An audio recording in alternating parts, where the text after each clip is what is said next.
work and I toil, when I sow in the soil I reap.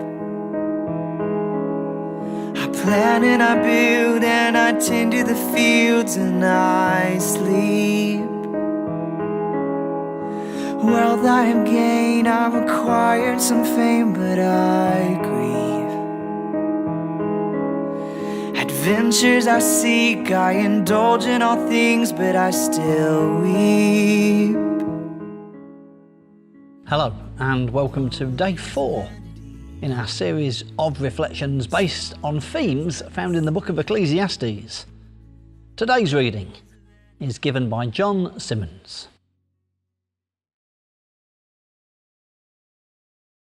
Existence and mystery. So I reflected on all this and concluded that the righteous and the wise and what they do are in God's hands, but no man knows whether love or hate awaits him. All share a common destiny, the righteous and the wicked, the good and the bad, the clean and the unclean, those who offer sacrifices and those who do not. As it is with the good man, so with the sinner. As it is with those who take oaths, so with those who are afraid to take them. This is the evil in everything that happened under the sun. The same destiny overtakes all. The hearts of men, moreover, are full of evil, and there is madness in their hearts while they live, and afterwards they join the dead. Anyone who is among the living has hope. Even a live dog is better off than a dead lion. For the living know that they will die, but the dead know nothing. They have no further reward, and even the memory of them is forgotten. Their love, their hate, and their jealousy have long since vanished. Never again will they have a part in anything that happens under the sun. Go, eat your food with gladness, and drink your wine with a joyful heart, for it is now that God favours what you do. Always be clothed in white, and always anoint your head with oil. Enjoy life with your wife, whom you love, all the days of this meaningless life that God has given you under the sun, all your meaningless days. For this is your lot in life, and your toilsome labour under the sun. Whatever your hand finds to do, do it with all your might. For in the grave where you are going, there is neither working, nor planning, nor knowledge, nor wisdom. I have seen something else under the sun. The race is not to the swift, or the battle to the strong, nor does food come to the wise, or wealth to the brilliant, or favour to the learned. But time and chance happen to them all. Does the contents of the Bible ever surprise you? To me, the book of Ecclesiastes is chock full of perspectives that some people would be surprised to find in the Bible. Here are some examples. The above passage, the passage that John has just read, suggests that there is no ultimate justice. It says, all share a common destiny, the righteous and the wicked, the good and the bad, the clean and the unclean, those who offer sacrifices and those who do not. As it is with the good, so with the sinful. The same destiny overtakes all. The passage that John read suggests there is no afterlife. It says, the dead know nothing. They have no further reward. In the realm of the dead, where you are going, there is neither working, nor planning, nor knowledge, nor wisdom.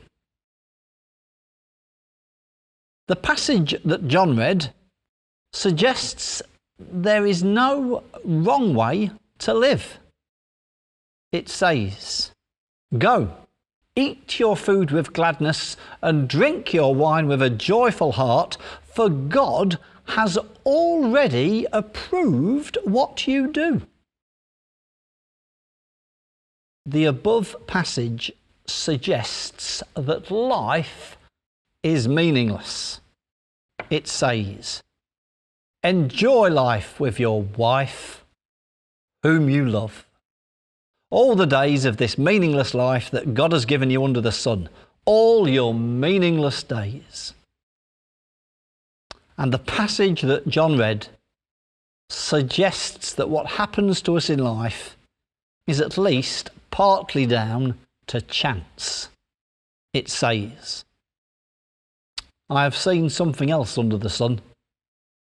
The race is not to the swift, or the battle to the strong, nor does food come to the wise, or wealth to the brilliant, or favour to the learned. But time and chance happen to them all.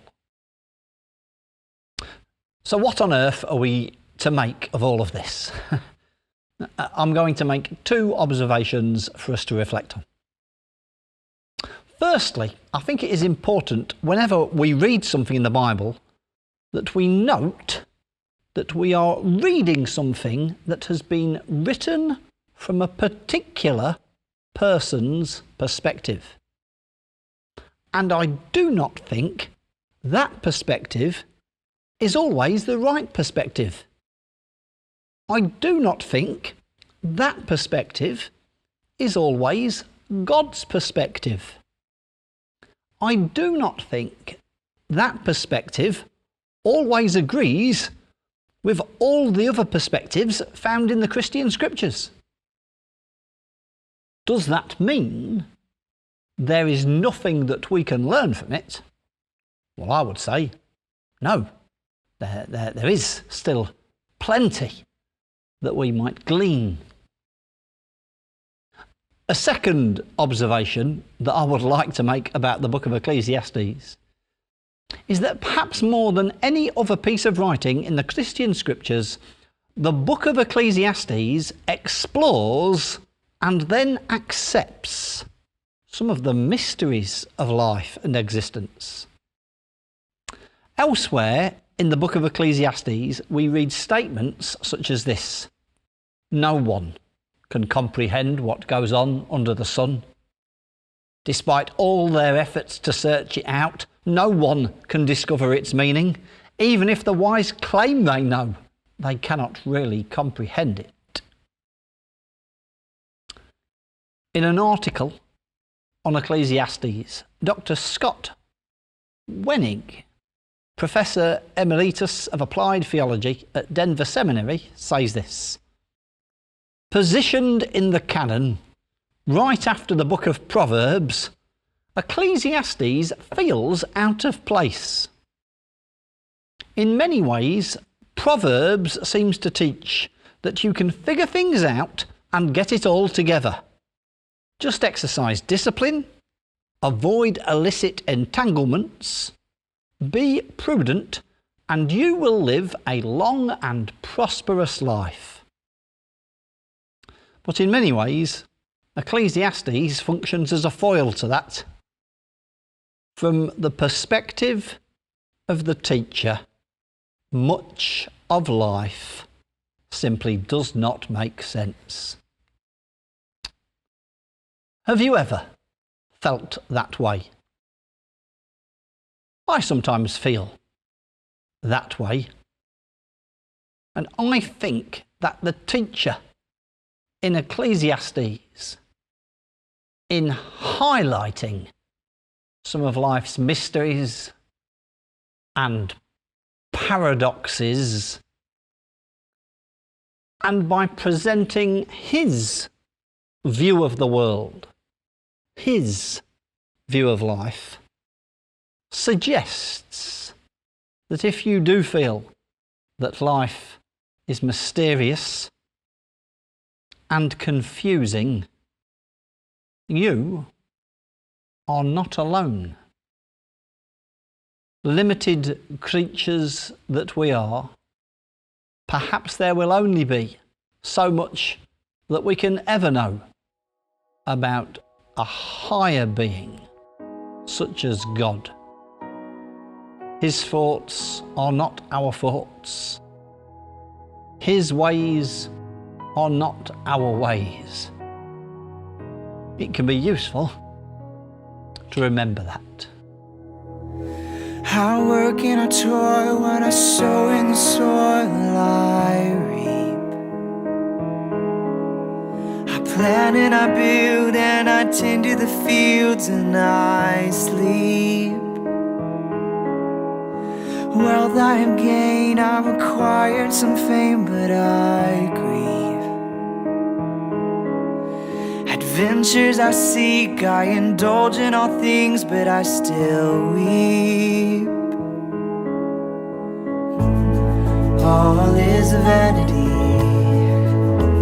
as far as I can see. All is vanity.